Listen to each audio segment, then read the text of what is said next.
Hi everyone, welcome back to the channel. Thank you guys for joining me. Today I'm really excited to see what the runes have to say for this week ahead. And of course, before we get into it, I want to talk about some of the astrological things that we're going to be coming into. First of all, happy September. I know it's not quite September yet, September starts tomorrow, but still, happy September. I hope you guys enjoy. I hope this month is filled with great joy and happiness and prosperity for you, as I like to, every month brings new journeys, right? Please feel free also to check out my newsletter. I will put the link below. I'll be having a new installment of the newsletter starting tomorrow. That'll give you some more information about the astrological transits for the month ahead, some meditation stuff to think about, some important things that I like to mention. It's fun. It's a fun little almanac that you can use for yourself. So this week, one of the major transits, because we are already in Virgo season, so again, like I said last week, happy birthday to all the Virgos out there. We are also having Venus transit into Virgo sometime over the weekend, if I'm not mistaken, which is going to be really fun, because Virgo is currently in Leo, and she will be transiting into Virgo over the weekend, as I mentioned. Now, Virgo is ruled by Mercury, which is really, really great, because it represents our connection to our mind, to our mental acuity, to our philosophy, to the ways that we look at the world, to our perspective. Mercury is also associated with the psychopomp, which means the energy or the entity that assists souls in the transit from one stage of life to the next. So this is also going to be a very transformative time, because we can see that element of the psychopomp influencing certain aspects of our romantic or interpersonal relationships. Because with Virgo now embracing Venus as she walks into that sign, Venus being the planet of our love, planet of partnerships, planet of connection and harmony, we're going to be feeling a lot more of that influence happening there, right? So that's going to be really fun, and I'm really excited for that. Virgo as a sign is also, if I'm not mistaken, I have a little book here. It's called Star Names and Their Meanings by Kinley Allen. If you ever get a chance to get your hand on it, it's actually pretty good. It's very specific, but for example, it says here that the constellation was known at some point as Ceres Spicifera Dea, and it was also changed by the astrologers to Arista, the harvest. So there's some connection between Virgo and Ceres or Demeter. There's also some relationship here. It says here that the maiden was represented by Persephone, also daughter of Demeter. But she is generally the figure. She has been figured with the palm branch in her right hand and the spica, or ear of wheat, in her left, which is pretty cool. She also, I think it says here at one point, let's see. Where is it? Yeah. In astrology, this constellation and Gemini were the house of Mercury. Macrobius saying that the planet was created here, the association being plainly shown by the caduceus of that god, the herald's trumpet intertwined with serpents, instead of the palm branch often represented in her left hand. But usually, and far more appropriately, Virgo stars have been given over to the care of Ceres, her namesake, the longtime goddess of the harvest. Her astrological colors assumed black speckled with blue, and she was thought as governing the abdomen in the human body, which I think is pretty neat.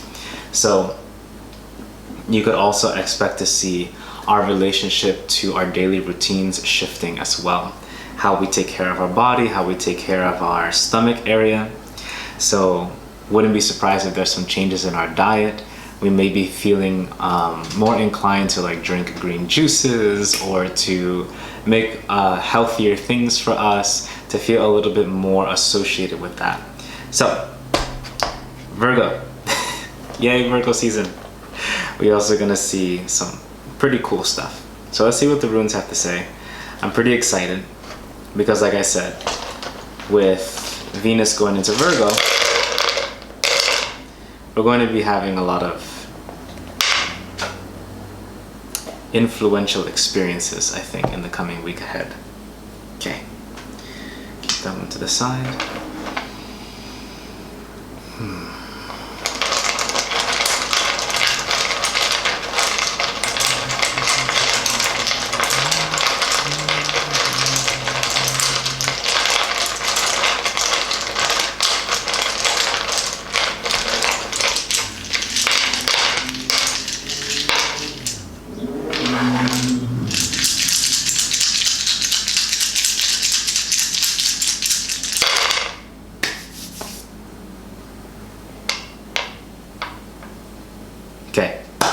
Okay, we got some cool stuff. So, starting in the center, reading in outwards, as you guys know. For those of you who don't know, welcome to the channel. Brief overview. I start in the center, go outwards because time ripples like water, in my opinion, which is kind of cool. So we're gonna start off with the rune Nauthiz. So Nauthiz in the center, so this is gonna be influencing the energies for today into tomorrow, which I'm pretty excited about because Nauthiz as a rune is considered the need rune. It's part of Heimdallr's set, or Heimdallr's et, or the 8 runes that are associated with that god. And his association, or his rune set, is all about, how do I phrase this? Self-improvement, self-awareness, coming into deeper alignment with one's needs, deeper awareness of the kind of experiences that we want to have. So Nauthiz as a rune oftentimes to me represents a desire that we have within ourselves to become more aware of those needs, become more aware of what brings us happiness, what brings us joy. So I could see for today into tomorrow and possibly into Friday as well, we're going to be having a lot of experiences that are going to offer times of reflection, offer experiences of momentary pauses. So I invite you to take a pause during the next few days, whether it is to find some silence or to find a quiet space or to find perhaps something that makes you happy, that you can just like zone out for a bit and really reflect and review as we are walking into this Virgo season in terms of Venus's transit, right? And how we can align our needs better in our romantic lives, in our interpersonal lives, in the ways that we relate to our own physical body, right? Think about those needs because we also have Haglas here, which is the rune of hail, storms, and transformation. Haglas really is about, the things that are outside of our control. There are certain elements in our lives that we cannot control, and we have to be cognizant of those things, right? The extent of our agency is such that we can only extend our capacity for choice so far, especially when it comes in contact with other people, when it comes in contact with the wills, desires, or psychological dispositions of the people that surround us in our lives. We can't force people to think a certain way, right? We can't force people to love us. We can't force people to want us. We can't force people to like us in a lot of ways, right?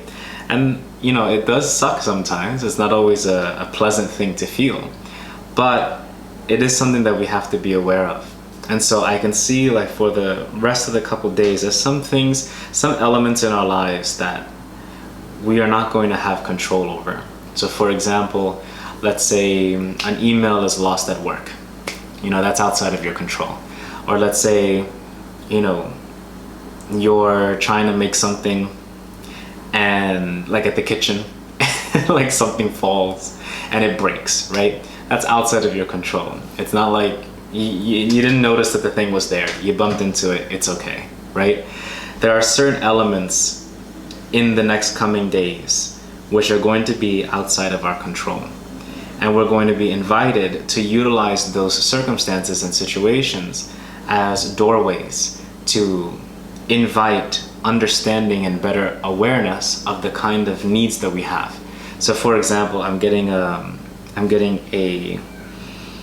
image, right, of being in conversation with someone. Let's say this is a romantic partner, and there are certain elements that are outside of your control. For example, this partner is having a really hard time at work, or perhaps there are certain internal psychological patterns that the partner may be working through, right, that are becoming difficult or making the conversations a little bit more haphazard or a little bit difficult to have.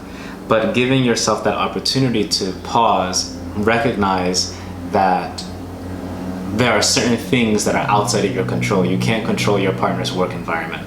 You can't control how they interact with their internal traumas or how they interact with their fears or whatever it may be, right?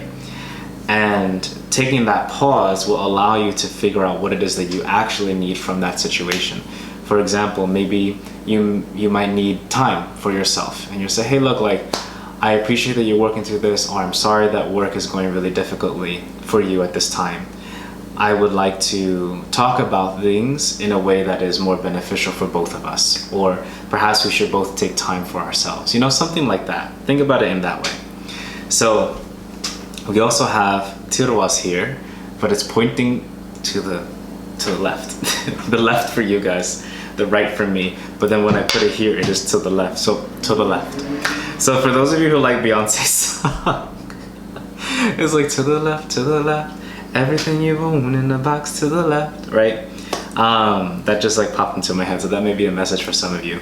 But the feeling that I get from it, right, is that that song represents putting your needs first, understanding your desires, knowing that you are worth the things that you allow in your life, right? Worthiness is determined by ourselves. I am worthy inherently of all the beauty of this world. But if I look at myself and I say, you know, I'm not worthy of that beauty, then I'm the one who's defeating that, who's putting that down, who's saying that I'm not good enough for it, even though the world is ready to bring all of that in. So it feels to me like this weekend is going to be a time of reflection and an awakened awareness of our self-worth, our desires, the things that we want to do in our lives, and then really like grounding into that. This message has been coming up for a lot of us with Ingwas. I know it's been popping up for the past couple of weeks. So I feel like there's a general need for many of us to ground ourselves. Now, there are many ways that we could ground ourselves, oftentimes through false grounding techniques, as they're called. So that means like doom scrolling, or you know, going out for drinks many times a week, right? Things like this, or talking on the phone a lot, or avoiding the work that we have to do, or avoiding the things that we may feel drawn to do, right? And I think that has a lot to do with sometimes our fear around putting ourselves first, or our fears around like, well, what happens when I trust myself, you know? It's quite interesting. So it feels to me that this week is going to be a week of great inner reflection, of great awareness, and coming into deeper understanding of our needs, our desires, our wants, and then bolstering our self-worth through that. And then, of course, working through the certain situations that we cannot control in our lives.